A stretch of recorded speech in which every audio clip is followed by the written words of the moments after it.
many colleagues in the Congress party, I have been discussing GST in the past, but certainly this was not one of the subjects I discussed. It was an important reform of the UPA government. So if I have to credit the authorship of the bill, I have to credit it to them. Now, if the author turns against his own script, how do I make him see reason? I have reached out, I have spoken to them, I have visited them, I have explained to them. Session after session, we've been speaking to them. Initially, when the bill was introduced, they said, not this session, the next session. And then suddenly, after 2 or 3 sessions, those 3 new objections came. On the specifics. I even have had a discussion with the colleagues in the Congress party on each of those 3 ones, and I hope they are flexible and see the rationale behind passing the GST. After all, each one of them goes against the grain of what they themselves had drafted. You must keep one fact in mind.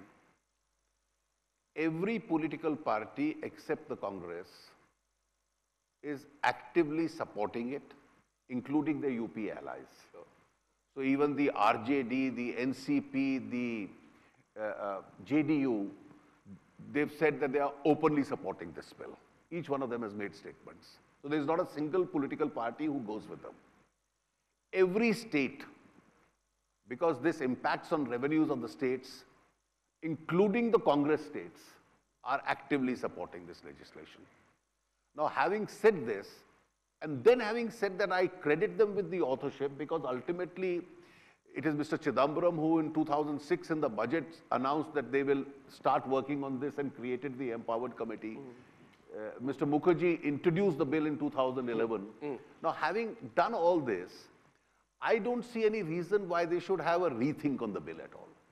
But if there is a discussion over one particular idea in the bill, etc., I am certainly willing to discuss with them.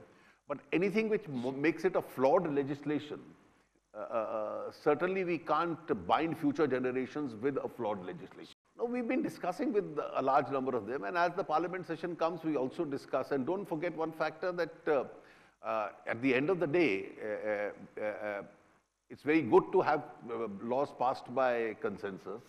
And a law like this, which impacts on the taxation structure of India, being passed by concession, that would be a preference. Otherwise, it can be put to vote. All economic legislations, it has never been BJP versus all. In fact, this government has been so gracious with the states that every regional party which may be supporting us or may not be supporting us has normally supported all our legislations in Parliament.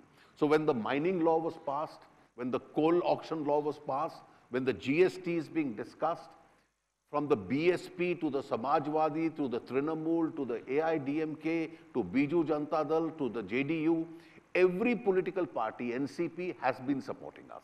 Because we've been gracious in sharing that revenue or the proceeds of all this with the states. So there is not a single regional party which has been against us. So even in the coal mine law, the mining law, and the GST law, Congress stands alone without even its allies.